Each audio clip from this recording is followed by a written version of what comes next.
Get ready for Changing Worldviews with Sharon Hughes, the 30-minute show packed with an hour's worth of information, bringing you familiar guests on important issues such as immigration, education, the Middle East, culture, religion, and the changing worldviews of Americans and the world. You've seen her on Fox News, you've read her on the World Wide Web. Now here's Sharon. For such a time as this. Freeing the minds of the brainwashed masses.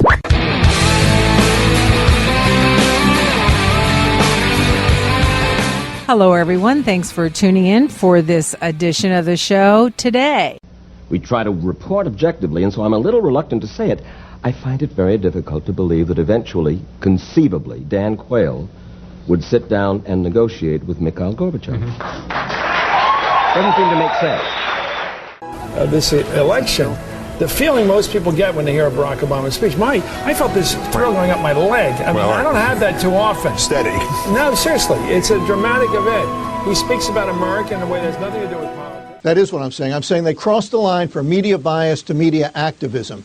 And they did it because they thought the cause was worth it. Our show is all about media bias. We're going to give lots of examples of media bias by the mainstream media. And then I have got an audio clip. If you did not hear this, you do not want to miss this. Nancy Pelosi talking about an experience that she had when President George W. Bush took office with spirits that began talking to her, and the videos and the audios of the several speeches that she gave describing her quote-unquote experience with these spirits have all been taken down from the internet, except one source we were able to find, and we're going to play that for you today, because not only is the mainstream media biased, it appears that any alternative news outlets that we would have, such as the internet, is also being controlled. I'm not surprised. I'm sure you're not surprised. This isn't the first time, but we certainly have come a long way from true journalism. And today we give you the facts and lots of examples.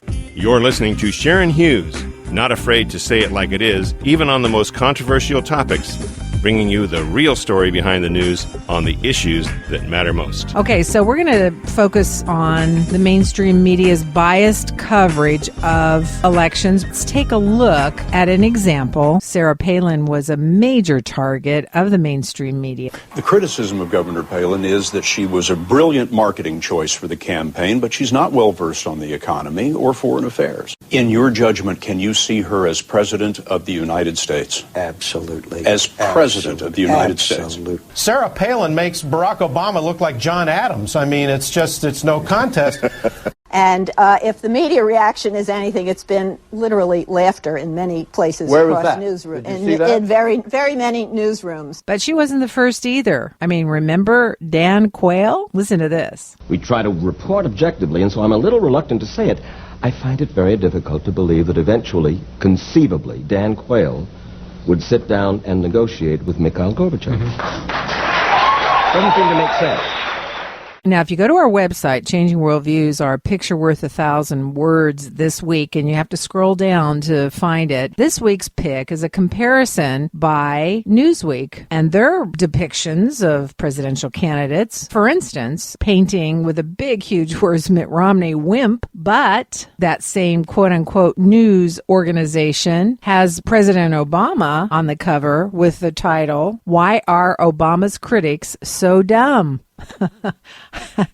I mean, who can deny that the mainstream media has a liberal bias? Well, we also have on the website the side-by-side from U.S. Magazine that has Sarah Palin. Now, you don't consider them the mainstream media, but nevertheless, it shows the power of magazines in swaying the public, or at least trying to. Side-by-side, you've got a picture when Sarah Palin was running for vice president, Barack Obama running for president. Sarah's holding her little baby, who, as you know, was born with Down syndrome, and the title is John McCain's Vice Presidential presidential pick, Sarah Palin, and the big letters are babies, lies, and scandal. Then you've got the same magazine with Barack and Michelle Obama looking very nice in a warm embrace, and it's entitled Why Barack Loves Her. And it's a very favorable reporting on the Obamas. And if you're reading the cover of Newsweek today, you probably wouldn't know the economy is growing at a measly 1.5%, or that unemployment is over 8% for the last 41 months in a row, or that corporate profits are about to fall for the first time since the Great Recession began. Instead, you're seeing this. Romney, the wimp factor. Is he just too insecure to be president? To Brent Bozell, who's really wimping out here. He's the president of the Media Research Center. Brent, a lot of economic bad news, but again, the mainstream media, the left, they don't want to talk about the economy. They want to talk about Mitt Romney in terms of wimpiness or vanilla or anything but the economy. Yeah, first of all, if you want news in Newsweek, you're not going to get that either. Newsweek was sold for a whopping $1 in 2010 to a left-wing organization, and that's where it's been ever since. There's this perception that Newsweek is still a news magazine. It's not. But secondly, no, they're going to report anything they can to keep the Obama narrative going. There is absolutely no way Barack Obama can win re-election running on his record. And the news media know this. They've been in the tank for him since 2008. I said it a year ago that this is exactly what was going to happen. It was going to be a scorched earth policy on any Republican getting in his way, because that's the only way to defeat him. Hey, Brett, we're going to put up a couple of Newsweek covers. Well, let's talk about the 2008 cover when President Obama was on the cover of Newsweek. Take a look at this right now real quick. 4 pictures. He's smiling in all of them. Some nice photographs. He's got some great color. It's awesome. They look good. And then you look at Mitt Romney and you have these big letters, wimp. What's going on here? Well, at this point in 2008, they had done 8 covers on Barack Obama. They all could have looked like press releases. They were all just these laudatory pieces about Obama, which is perfectly fine if you're going to do the same thing for the Republicans. Instead, for the Republicans, you get wimp factor. This is what I mean by Newsweek having no semblance of objectivity, no semblance of fairness. I don't know why dentists have them in their offices. They really need to go in the trash. All right, Brent, let's take a look at one more if I can, Pam. Can you bring up the side-by-side with Mitt Romney, the Mormon factor, I believe that's what they called it. Not a very flattering picture of him. Look, he's jumping in the air. I'm pretty sure he didn't pose for that picture. And then on the other side, you have President Obama looking very presidential, actually with a halo over his head. Right. You can have the Mormon factor in there, but you can't have the Jeremiah Wright factor. You won't see any coverage from Newsweek about Jeremiah Wright or the questionable religious practices that Barack Obama has had. Again, the double standard. Okay, that was Brent Bozell of the Media Research Institute on Fox News. So we're going to take a break here. And when we come back, that audio of Nancy Pelosi, who said she felt crowded in by these spirits sitting on the chair with her, talking to her. And the mainstream media was silent on this one. We'll be right back. Relevant, provocative, and uncompromising on the issues. Sharon Hughes of Changing Worldviews Talk Radio is not afraid to talk about the political and cultural war being waged in our nation today. Well, if I'm free at my mother's home, when I left my father's house at 18 because I thought I was grown, I had to declare I'm free, but I could not come back the next day and say, hey, pay my rent, or take care of my car payments, or Mom, I need my clothes washed. So when I went to Berkeley as a radical student studying political science and listening to those socialist professors, I'm still loving America, still want a piece of America, and I'm hearing them say that as a black man, I could not achieve certain things. They assumed, based on the color of my skin, that I was incapable. Not afraid to challenge the progressive agenda that's trying to reinvent and fundamentally change America. Sharon challenges listeners to engage in the public square and help pull the rope over the line for the truth. And I know everyone listening to the sound of my voice can make a difference in your sphere of influence, so I encourage you to roll up your sleeves and do what you can do to make the world a better place. Want trustworthy and concise coverage? Sharon delivers the bottom line on the issues every Monday, Wednesday, Friday, and Saturday at 4:30 p.m. right here on KDIA AM 1640. And check out her website at changingworldviews.com. If you'd like to change the world, won't you partner with us? Just go to changingworldviews.com/donation page or send your donation to Changing Worldviews, P.O. Box 750624, Petaluma, California 94975-0624. It's a way to let Sharon know you're standing with her.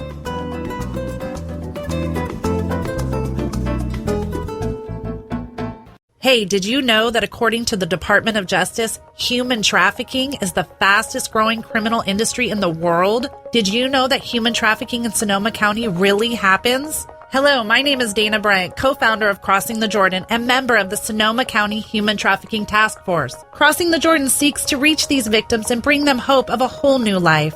Giving Hope Worldwide has given us a $50,000 matching grant, which means for every dollar you give, they will match it up to $50,000. Will you join us and help save lives? Call us at 540-0810 or find us online at crossingthejordan.org.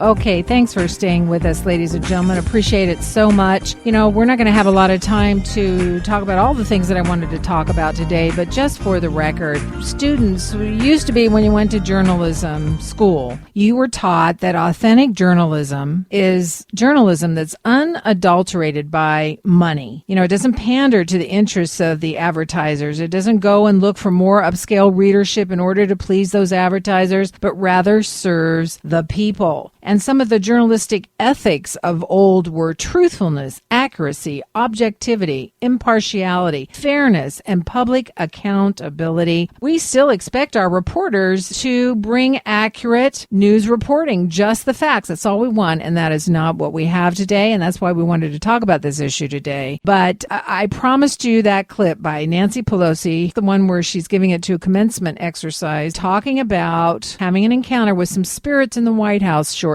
after George Bush was elected. I mean, this should be very concerning to all of us, what she's talking about. But for today, the fact that the mainstream media didn't report on it, and whoever the powers that be are removed it from the internet, we were able to get an audio clip before that happened. Let's go ahead and play that.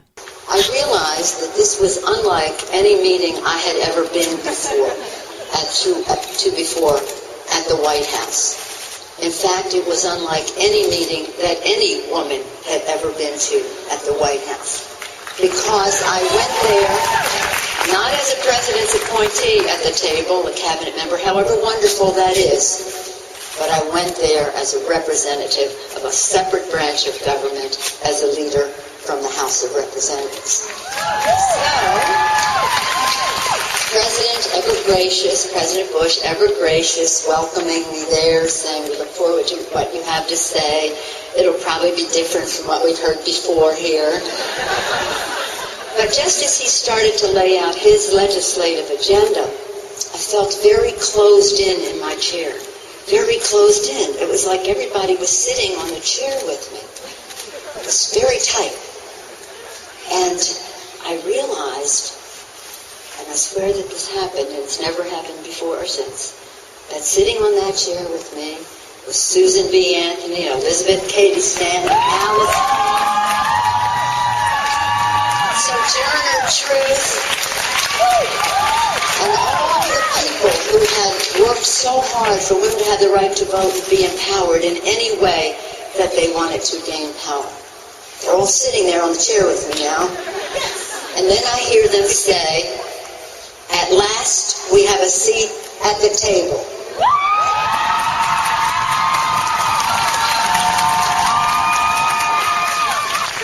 And then they were gone. The treat was to see the first female Speaker of the House, to see Nancy Pelosi.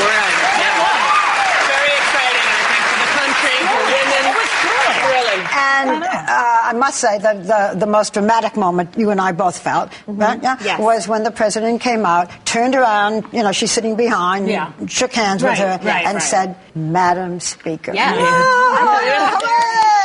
all of a sudden, women across America, I am woman, I am. Well, Susan B. Anthony developed an entire organization devoted to pro-life, and I doubt very much that she would be in favor of Nancy Pelosi. Having said that, of course, I don't believe that Nancy Pelosi conversed with the dead. I mean, I think she was talking with some beings that come from the underworld, if you know what I mean. But needless to say, there are some real people that were very happy about Nancy Pelosi's position as Speaker of the House, such as the ladies on The View. Or some of them. And why am I playing these clips? Because these people have the power of persuasion to the masses. And while you may not consider the ladies on The View part of the media, even though it's a talk show, certainly Chris Matthews of MSNBC would fit in the category of an anchor who's supposed to report the news. Nevertheless, as you'll hear in several of the clips, including the next one, which is a documentary that he was involved with on Bill Clinton, who he glowed about him almost as much as he had glowing remarks about Obama, including that Clinton is the president of the world. Listen to this.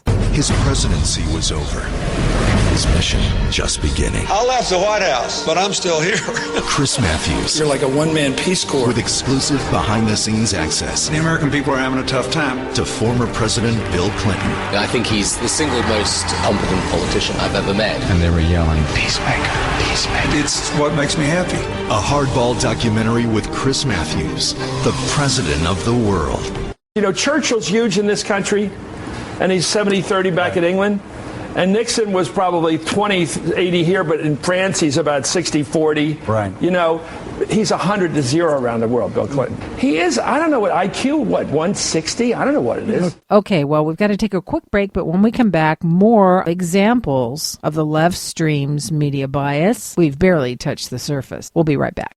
And now, with a look at what's happening on the legal front, the president of the Pacific Justice Institute, Brad Dacus. Gender insanity has become a reality for students and their parents at Florence High School in Colorado. When students complained to school officials about a self-proclaimed transgender boy entering girls' bathrooms, they were told that their privacy rights were trumped by the boy's rights to act on his gender identity. Concerned parents contacted Pacific Justice Institute for help. Now, public schools must decide whether to defend an extreme political agenda or focus on providing a safe and sane environment for learning for all of their students. I'm Brad Dacus. To find out more about The Legal Edge, call 916-857-6900 or log on at pacificjustice.org. Just wanted to thank you very much for your support. Without your help, we couldn't do what we're doing, and with so much that's going on in the world, it's so important to do what we are doing. And I want to ask you if you would please join us so that our platform would increase to get the truth out on the issues. Congratulations on 10 years. That's amazing. Radio is kind of a debugging experience as we learn more and more about things that we thought were true, but we find out were not true, and we peel the layers of the onion. If you'd like to change the world, won't you partner with us? Just go to changingworldviews.com/donation page or send your donation to Changing Worldviews, P.O. Box 750624, Petaluma, California 94975-0624. You'll not only help us stay on the air in your area, but it's a way to let Sharon know you're standing with her. It's the kind of education that one could never get in conventional education. And I know you bring on some great experts over the years, and it's just a great experience.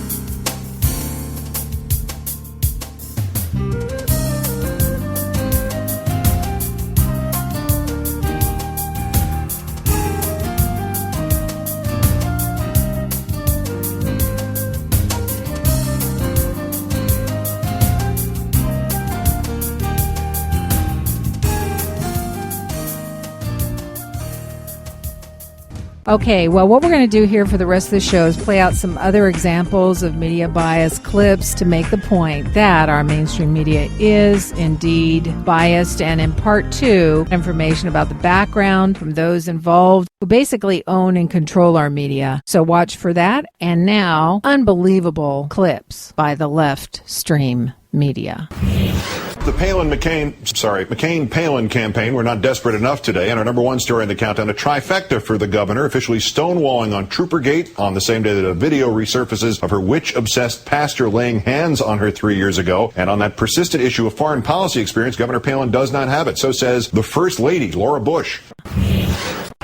So, just a quick question. You have said that Governor Palin is the greatest vice president in the history of the United States. Greater than John Adams, who became president, greater than Father George Bush, who became president, the greatest vice presidential candidate. That's not a little strong? There are ads running from your campaign. One of them is saying that Obama, when he said you can put lipstick on a pig, but it's still a pig, was talking about Sarah. There's another ad that says that Obama was interested in teaching sex education to kindergartners. Now, we know that those two ads are untrue. They're lies. And yet you, at the end of it, say, I approve these messages. Do you really approve them? Actually, they're not lies. And have you seen some of the ads that are running against me? By the way, you yourself said the same thing about putting lipstick on a pig. You yourself used the same expression. When I was talking about a health care plan. Yeah, but he talked about change. He wasn't talking about Sarah Palin. To this man whose passion, charisma, and call for change has electrified election 2008. We are very happy to welcome back Democratic presidential candidate Senator Barack Obama. I understand that you're related to Brad Pitt in some way. How are you related to Brad Pitt? I guess we're ninth cousins, something removed or something. That fascinating stuff. I mean, I think he got the. He got the better looking side of the gene pool, you know. I was saying just before you came out, maybe we shouldn't say this, but we thought you were very sexy looking. For everybody in this country in terms of freedom and the long march towards liberalism in this country, which has always moved forward for rights of all kinds of people. It's always been forward-leaning, as we say on this network, actually. And it's always moved in that direction. But there's always been this other army out there that feeds on the those who resent it. That army's been out there during Jim Crow. It was out there during abolition, during suffrage. There's always an army that feeds on change and feeds against it. The wolves. And they're being released right now. The president, and they're probably giggling with delight at how they're going to use this. It's funny, based upon the rhetoric, you think the president was a radical lefty and not the center-left politician he actually is based on the record. But then, do people care on the right about reality? Keith Ellison is a Democratic congressman from Minnesota. Eugene Robinson is a columnist for the Washington Post. He's also, of course, an MSNBC political analyst. I want to start with Congressman Ellison. You've been victim yourself of some of this crapola. But this crazy Yahoo talk, do you think the people who push this stuff, this malarkey over and over again, the guy somehow, this guy's done everything right. He's raised his family right. He's fought his way all the way to the top of the Harvard Law Review. In a blind test, becomes head of the review, the top editor there. Everything he's done is clean as a whistle. He's never not only broken any law, he's never done anything wrong. He's the perfect father, the perfect husband, the perfect American. And all they do is trash the guy. And it's impossible for me to believe they would have said the same thing about a Walter Mondale or a Jimmy Carter or Bill Clinton. There's an ethnic piece to this. It's very hard to nail it down because they always cover it in ideology. But I've never heard anybody in this country call its opponent regularly anti-American or non-American. You made a point of praising Governor Romney for his accomplishments as governor of Massachusetts and at Bain Capital. I'm just going to put you on the spot here. Okay. Do you think he's been too defensive about Bain Capital and about his role as governor of Massachusetts? Okay, let's see. You're here with your 2-year-old, and you're already in debt. Why are you here today, sir? Because I hear a president say that he believed in what Lincoln stood for. Lincoln's primary thing was he believed that people had the right to liberty, and they had the right... Sir, what does this have to do with taxes? What does this have to do with your taxes? Do you realize that you're eligible for a $400 credit? Finish my point. Lincoln believed that people had the right to share in the fruits of their own labor and that government should not take it. And we have clearly gotten to that point. Wait. Did you know that the state of Lincoln gets $50 billion out of the stimulus? That's $50 billion for this state, sir. Ma'am, Can you stop this, sir? Hold on. Okay, well, Kira, we'll move on over here. I think you get the general tenor of this. It's anti-government, anti-CNN, since this is highly promoted by the right-wing conservative network Fox. And since I can't really hear much more, and I think this is not really family viewing, toss it back to you, Kira. All right, and I know Susan Rosen's having a hard time hearing me, but wow, that is the prime example of what we're following across the country there. Susan pointed out everything plain and clear. If Romney could have given that speech, there would be no problem winning the nomination. We saw the heart of the Republican Party separated from its head. To the extent there are hearts and heads involved here, they are separated. This guy can give a passionate speech, as you were pointing out. I know you're doing your homework there, without a teleprompter. That's right. Romney can't do what that guy just did, and that's really important. That means on the stump, he can't turn people on. He can't turn them on after he wins or after he loses. We'll watch him give a speech tonight. It'll be a good, competent speech. I may be wrong, but I think he lacks this guy's passion, and I think that's a real loss. Barack Obama can do both. He has a brain and he has a heart, and he can cause a thrill in the American people because he has both. He can have a vision and he can have a passion to go with that vision. I don't see it getting together here for the Republicans, and I think it's a real challenge for them. The feeling most people get when they hear a Barack Obama speech, I felt this thrill going up my leg. I don't have that too often. Steady. No, seriously, it's a dramatic event. He speaks about America in a way that has nothing to do with politics.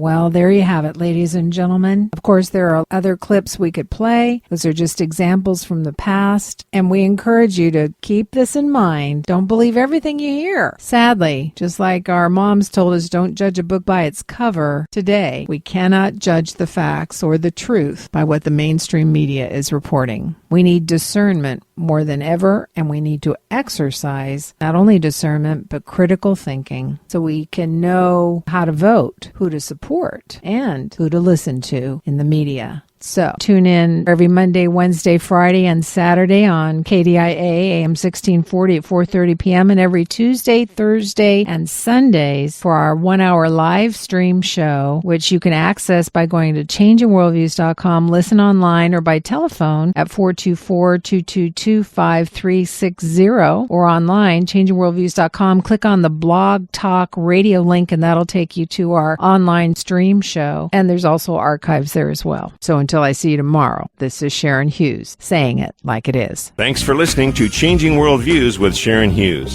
You can get more information on today's topic or order a CD of today's show by visiting changingworldviews.com or writing us at Changing Worldviews, P.O. Box 750624, Petaluma, California, 94975-0624. You can also contact us at talk@changingworldviews.com. That's talk@changingworldviews.com. Our program is listener-supported, and we appreciate your tax-deductible donations to help us get the truth out on the important issues Sharon addresses on the show. So until next time, remember, stay alert, stay informed. We live in a changing world. Till I see you next time, this is Sharon Hughes saying it like it is. Thanks for listening to Changing Worldviews with Sharon Hughes. You can get more information on today's topic or order a CD of today's show by visiting changingworldviews.com or writing us at Changing Worldviews, P.O. Box 750624, Petaluma, California, 94975-0624. You can also contact us at talk@changingworldviews.com. That's talk@changingworldviews.com. Our program is listener-supported, and we appreciate your tax-deductible donations to help us get the truth out on the important issues Sharon addresses on the show. So until next time, remember, stay alert, stay informed. We live in a changing world.